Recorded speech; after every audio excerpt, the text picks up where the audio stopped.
Hola, qué bien encontrarnos por este canal, el canal de la Iglesia Uno en Cristo.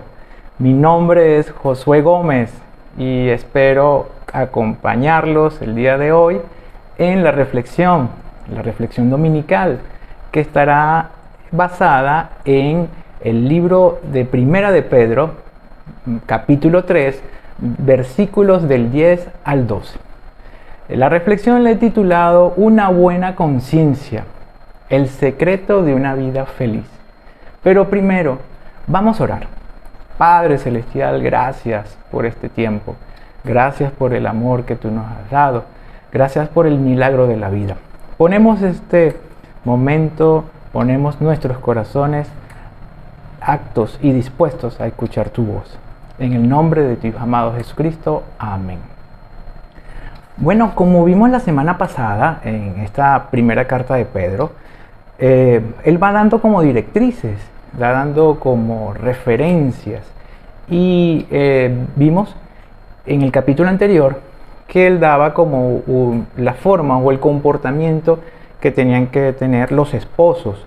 Y en la segunda parte de la reflexión de nuestra hermana Sandy hay un punto interesante, tenía que ver con las relaciones interpersonales, o sea, cómo tratarnos, cuidarnos, respetarnos, amarnos unos a otros. Y estos últimos 3 versículos que vamos a tocar hoy hacen referencia a eso de las relaciones interpersonales. Entonces, una de las cosas interesantes de la carta de Pedro es tomar en cuenta para qué fue hecha la carta, en dónde, y elementos que nos dan como cierta claridad para entender esto, ¿verdad? Entonces, primero hay que entender qué es la carta en sí. La carta, bueno, el apóstol Pedro le escribe para animar. Su intención principal es animar a los cristianos judíos que están en diáspora, que están en una zona muy de gran avivamiento y crecimiento en la fe. Otro de los elementos importantes que hay que tomar en cuenta es quiénes son los protagonistas de esta carta. Primeramente Dios, el Espíritu Santo y la obra redentora de Jesús. Son los elementos o los protagonistas como tal. Obviamente los cristianos judíos, ahí vamos a hacer mucho hincapié con los cristianos judíos. Pedro, que es el que va dando la descripción de estas verdades, y hay que tener en cuenta también que Dios sabe lo que está sucediendo y Dios permite que ocurran situaciones difíciles según su voluntad. Ese es uno de los aspectos de esta carta. También hay que entender dónde se desarrolló esto, ¿no? Cómo fue esto en el espacio geográfico. Bueno, esto aconteció en Asia Menor, o va dirigida a los hermanos de Asia Menor, en la región de Ponto, Britia, Capadocia, Galacia, lo que es actualmente Turquía. Esta región era muy importante para el cristianismo, porque fue allí donde nació la primera iglesia como tal, fundada por Pedro, la iglesia de Antioquía, en la zona central de Capadocia. Y también hay que tener en cuenta que ahí estaban las 7 iglesias que se hace referencia en el Apocalipsis. Había mucho avivamiento, pues ellos entendían que el fin de los tiempos estaban cerca. Entonces por eso esa ebullición que había en ese territorio. Pero también me gustaría que me acompañaran para ver el mapa, porque el mapa nos aclara muchas cosas. Fíjense, aquí tenemos Turquía en la actualidad. Ankara, una de las principales ciudades, una muy antigua por cierto. En la parte superior izquierda vemos Bulgaria, Grecia. Y del otro lado, pasando el norte, lo que es el Mar Negro, tenemos a Georgia, Armenia, Irán, después Irak y Siria. Y en el mapa no lo vemos, pero si seguimos por abajo, estaría Palestina. Bueno, todo ese territorio que está ahí en amarillo, eso es Turquía. Era lo que en la antigüedad se conocía como Capadocia. Muy muy importante en la región, ya que desde Grecia, lo que es la última parte sur, la parte sur de Europa, pasaba la información, pasaban los ejércitos, el comercio, todo lo estratégico pasaba por lo que hoy conocemos como Estambul, una ciudad muy importante en todo lo que es la historia de la iglesia posterior a Constantino. De hecho, esta ciudad se llamó Constantinopla. Y bueno, aquí estamos ubicados. Entonces, como ven, es de gran importancia porque todo lo que iba para Oriente tenía que pasar por Capadocia. Es estratégico, militarmente, políticamente, comercialmente. Bueno, teniendo esto claro, también otra de las preguntas que uno se hace: ¿cuándo fue escrito esto? Bueno, algunos estudiosos creen que fue escrita en Italia, específicamente en la ciudad capital del imperio, en Roma. Pedro, desde la cárcel, en el año 64-63, es posible que haya escrito esta carta casi al final de su vida. Ya un hombre maduro, el fundador de estas iglesias, y entonces se encarga de enviar el ánimo, la fuerza, la energía para que toda esta comunidad siga adelante en situaciones muy difíciles. Y esto nos da pie para el por qué o para qué. ¿Por qué sucedió esto? Bueno, los hermanos o los cristianos del primer siglo, y sobre todo del año 60 para abajo, vivían momentos muy fuertes, eran perseguidos, vivían en diáspora, sobre todo los cristianos judíos. Y aquí hago el hincapié en los cristianos judíos porque ahí fue donde Pedro hizo su primera parte en el ministerio, el trabajo evangelizador, el apostolado, con lo que era la comunidad judía.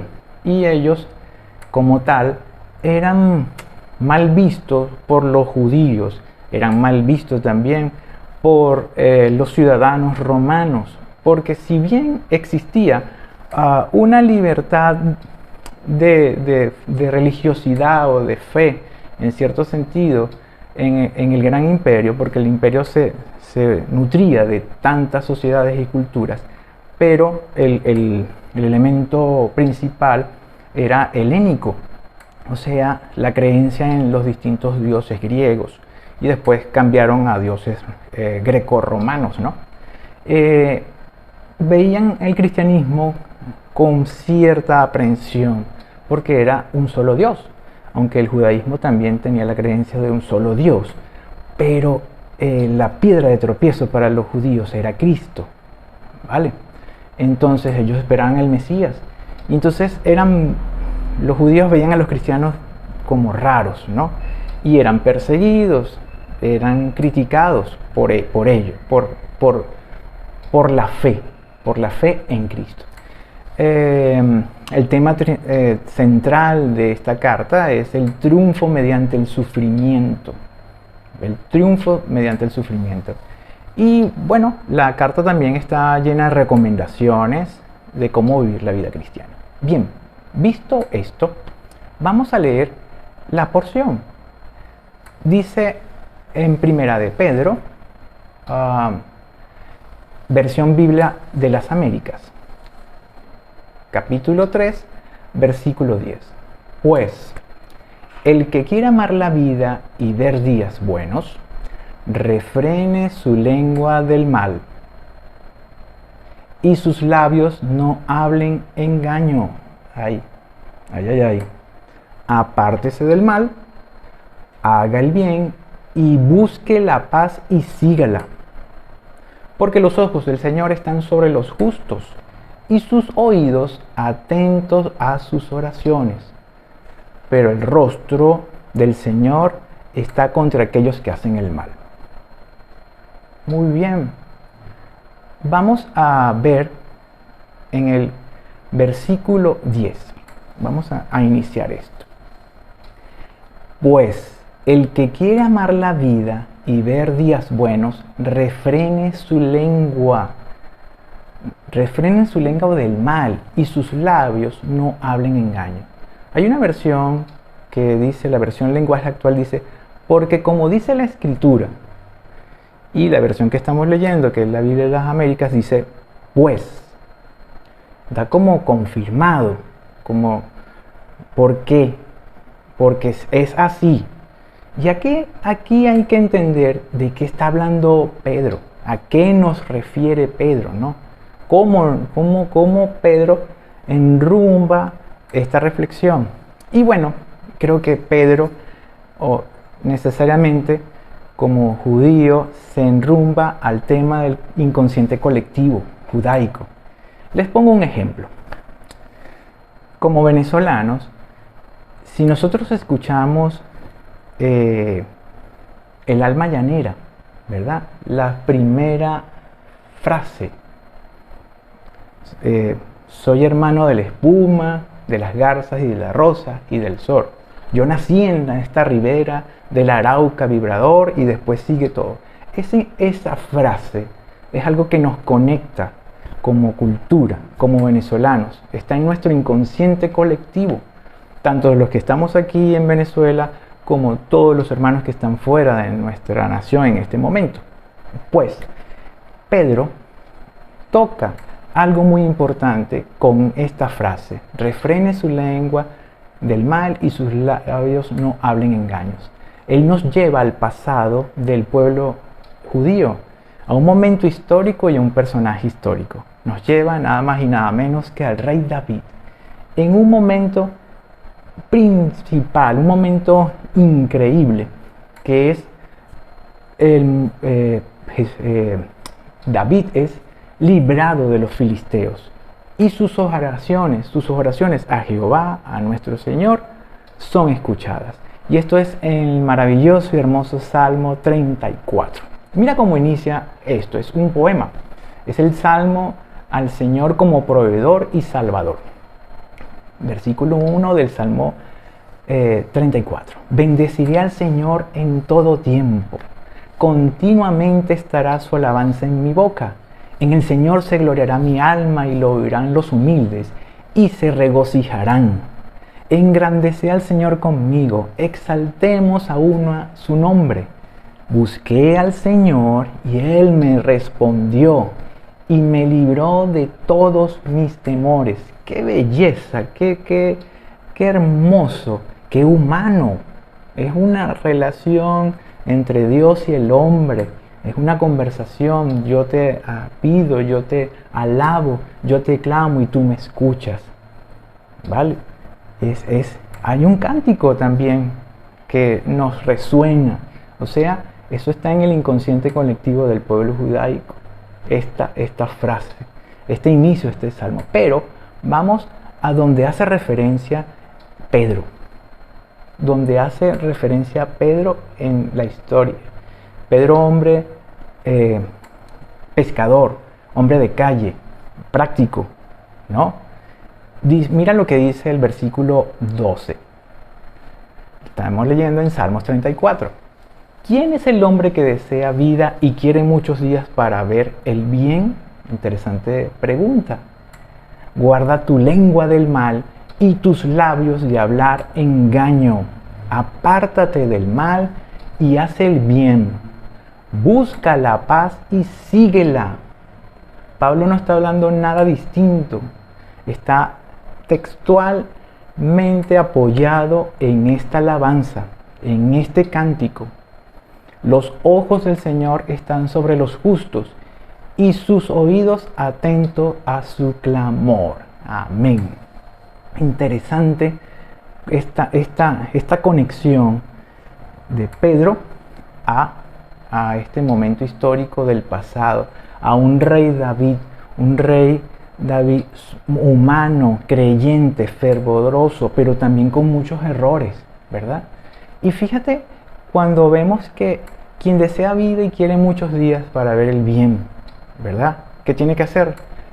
Guardar la lengua, guardar la lengua. Fíjense, en este tiempo la mentira está como imperando. De hecho, vivimos el tiempo, para muchos teóricos dicen que la muerte de la verdad, ¿sí? La muerte de la verdad. Es una falta de credibilidad en el liderazgo, hay una falta de credibilidad en las estructuras políticas, en la democracia, el auge de sistemas populistas donde no se dan información, no se dan listas y siempre hay mucho, impera el engaño. Es el reino de las noticias falsas, hay mentiras que se propagan por las redes sociales. Entonces, está como establecido el mentir. Fíjate, una frase que leí en estos días me llamó profundamente la atención. Los hechos no son hechos, no existen datos, solo interpretaciones. O sea, de la realidad nosotros recibimos información y tenemos que reinterpretarla, porque no hay nada claro. Como diría un amigo, aquí hay que hacer pausa dramática. Pausa dramática. También está en la calle, en muchos círculos intelectuales y del pensamiento, el término posverdad. O sea, ya la verdad no es. Que incluye expresiones bien precisas, ¿no? Como noticias falsas, ya lo tocamos, hechos alternativos.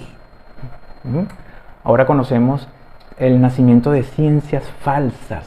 A mí me llamó mucho la atención esto de las ciencias falsas, ¿sí? Y es la negación, por ejemplo, sabemos que hay un cambio climático, pero hay ciencia, hay información que niega el cambio climático. Hay información y ciencia que apuesta a la antivacuna en el proceso del COVID. Lo doy como ejemplo. También en las redes sociales tenemos la instauración de perfiles falsos, aplicaciones que generan me gustas o seguidores a ciertas marcas, a personajes, instituciones políticas o religiosas. Eso está pasando y esto es generado por lo que llamamos la inteligencia artificial, los bots, ¿vale? Entonces vemos cómo la mentira sí es más de lo que pensamos, que decimos, no, yo no miento en absoluto. Cuidado.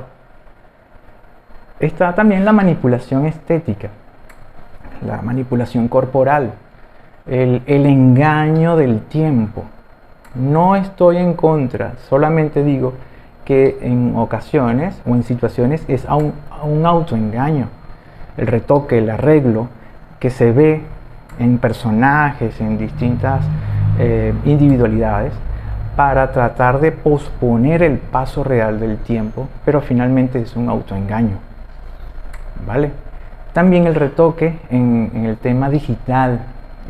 Hay estados, por ejemplo, que el país de Suecia ha prohibido la manipulación digital de la publicidad debido a el engaño constante de las marcas y productos en la parte publicitaria. Es tanto la manipulación que llegamos también al territorio de lo que son personajes inexistentes, personajes que no existen pero que representan a alguien. Entonces todo es el territorio de la falsedad. También vemos la mentira cuando manejamos negocios, pasamos presupuestos abultados como ganancia, o también tenemos el acceso a bienes y servicios de un costo superior, o como llamamos nosotros acá en Venezuela, por los caminos verdes. Somos parte de lo que es el mercado paralelo para poder adquirir bienes y servicios y pagamos un sobreprecio. Finalmente nos estamos engañando a nosotros mismos porque estamos haciendo las cosas fuera de ley, no estamos haciendo las cosas bien. Entonces fíjense que la mentira no es solamente yo hago, sino qué hago, cómo me comporto con mis acciones, con mi trabajo, qué digo, y más como está instaurada en este tiempo que vivimos. Es un reto no mentir en este tiempo. Entonces primera recomendación que nos hace Pedro es no engañar. no engañar, no mentir y no hablar mal de otros. Recuerda, refrene su lengua del mal y sus labios no hablen engaño. Ojo, es Pedro el mismo que 33 o 34 años antes de escribir esto, negó a Cristo. Es el mismo hombre, no son dos hombres, es el mismo hombre, pero ahí se ve el cambio en la vida espiritual, ahí se ve el cambio de mentalidad en Pedro. Y es el cambio que también debe existir en nosotros como cristianos. No somos perfectos, pero estamos llamados a seguir la senda de Jesús, a seguir los pasos de Jesús, a seguir lo que nos dice Pedro en su carta. Bien, seguimos con el versículo número 11. Apártese del mal, apártese, haga el bien y busque la paz. Busque la paz y síguela, síguela. A mí me llama la atención esto de síguela, como que si la paz va caminando y tú tienes que ir detrás de ella, atraparla. Es curioso. Bueno, la segunda recomendación de Pedro es la acción. Eso de seguir genera acción. Debe hacer el bien, dejar de hacer el mal, vivir en paz con todos. Claramente lo tenemos en que las cosas viejas pasaron, he aquí todas son hechas nuevas. Hechas nuevas, somos nueva criatura. Y por eso viene el cambio, el hacer las cosas distintas, dejar el pasado, lo que hacíamos antes, hay un cambio, hay una acción. Recuerdo un artista de la televisión venezolana de los años 80 que al terminar su espacio, él decía esto: y recuerden, haga bien y no miren a quién. ¿Se acuerdan? Es interesante, es un proverbio, ¿verdad? Hagan bien y no miren a quién. Es la actitud que debería tener todo cristiano. Hacer el bien, buscar la paz, apartarse de todo pecado conocido y dedicar nuestro tiempo a hacer el bien, procurando vivir con todo el mundo en paz, esforzándose en ello. De eso se trata, de acción. En el versículo 12 leemos: porque los ojos del Señor están sobre los justos y sus oídos atentos a sus oraciones, pero el rostro del Señor está contra aquellos que hacen el mal.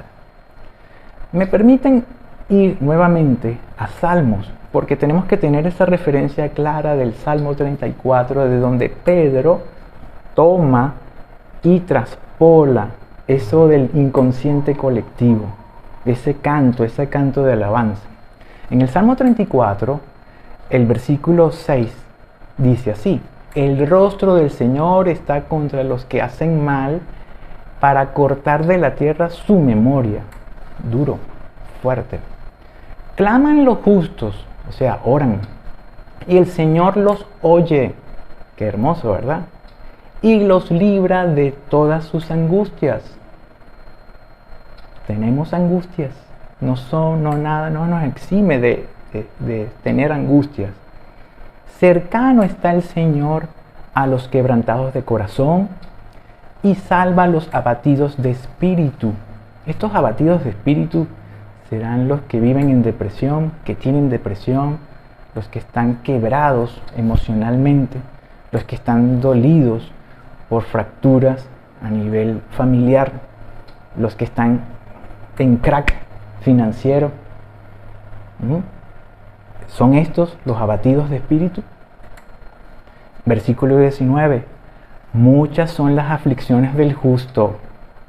Los justos sufren. Nosotros sufrimos, pero de todas ellas, lo libra el Señor. Gloria a Él. Qué hermoso, ¿verdad? Eso significa que el mundo, la vida del cristiano, está llena de momentos muy fuertes, de aflicciones. O sea que no hay mundos perfectos, mundos de fantasía en la vida del cristiano. El cristiano vive su presente, su momento en la realidad que le toca vivir, bien sea en el pasado o en este presente. No hay burbujas, ahí es realidad y ahí es donde el Señor se manifiesta. Eso tenemos que tenerlo muy en cuenta, hermanos. No hay un cristianismo, no hay un evangelio de perfección, de fantasía. No hay una vida de fantasía, hay una vida de realidad en la cual cada día tenemos que tomar decisiones. Mentir o no mentir. Hacer lo bueno, buscar la paz. ¿Sí? Entonces, la recomendación de Pedro sería la número 3. Es orar, es clamar, acercarnos a nuestro Dios, confiar en nuestro Señor, porque sabemos que Él nos cuidará. Pero esta oración es una oración, vamos a llamar, es una fe activa, porque tenemos que dejar de hacer lo malo. Tenemos que refrenar lo que decimos, la lengua. Tenemos que dejar de juzgar. ¿Qué cosas tan poderosas, feroces y cruentas puede hacer una palabra, una frase, con toda la mala intención, con esa naturaleza? Debemos cuidarnos de eso con nuestros familiares, con nuestros hermanos en la iglesia, con nuestros vecinos, en nuestro trabajo. En todo momento debemos ser ejemplo. Entonces tenemos estas tres recomendaciones específicas de nuestro querido Pedro, apóstol Pedro. Me gustaría refrescar esto. Pedro, hombre práctico, hombre directo, hombre de calle, busca en la historia, encuentra en la historia la referencia precisa para hablar del momento histórico que están viviendo, en que decir yo soy cristiano era igual a morir por Cristo. No era cualquier cosa, era morir por Cristo. Y él les dice, no mientan. Es el mismo que negó a Cristo, pero que tiempo posterior ha ido madurando, ha ido el Señor perfeccionándolo. Y vamos a resumir esto acá. Desea larga y próspera vida. Bueno, cuidado con la lengua y no mientan. No mientan. Apártense de todo pecado conocido y dediquen tiempo a hacer el bien. Procuren vivir en paz con todo el mundo y esfuércense en ello. Los ojos del Señor observan detenidamente al que vive como debe ser y pone atención cuando le claman, cuando oramos. El Señor escucha al bueno cuando le pide ayuda y lo libra de todas sus tribulaciones. Esa es nuestra fe. Él nos libra de todas las tribulaciones. El Señor está cerca de los que tienen el corazón quebrantado. Libra a los que humildemente lamentan sus pecados, lo reconocen. Aquí no estamos hablando de superhéroes. Aquí habla de reconocer nuestro error, nuestros pecados, nuestras fallas. Todos hemos mentido, todos hemos hablado de alguien. Lo hemos hecho. El bueno no está libre de tribulación. También tienen problemas, pero en todos ellos Dios lo auxilia. Qué hermoso que en medio de cualquier tribulación, en cualquier momento, Dios está ahí auxiliándonos, nos cuida. Y por último, el Señor nos redime, nos guía a quienes servimos, a quienes lo alabamos y le seguimos. Él nos refugia en un amplio perdón. Él nos cuida. Encontramos el refugio en Él. Y eso es lo maravilloso. Es lo hermoso que Pedro nos muestra en estos 3 versículos precisos, con una referencia a la historia del pueblo. Porque habla directamente en su mismo idioma, en su cultura. No habla en otra cosa, les habla de tú a tú. Eso es lo hermoso de Pedro. Bueno, Espero que esta reflexión haya sido de bendición y que en la semana busquen estos versículos, estos capítulos. Primera de Pedro 3, del 10 al 12, y el Salmo 34, sobre todo del 12 en adelante. Ahí está esa línea de conexión. Dios me los bendiga. Antes de despedirnos, quisiera orar al Señor. Darte gracias, Padre, por este momento tan especial. Gracias por darnos de tu palabra. Gracias por darnos tu perdón. Gracias porque podemos acceder a ti y reconocernos y vernos que tú eres misericordioso y que tú nos auxilias en todo momento. No eres exento de estar cercano a nosotros. No eres un Dios alejado, eres un Dios fiel que está ahí en cada momento y que a pesar de las tribulaciones, tú estás ahí. Gracias, Padre. En el nombre de tu Hijo amado Jesucristo, amén. Hermanos, Dios los bendiga y esperamos vernos pronto. Chao.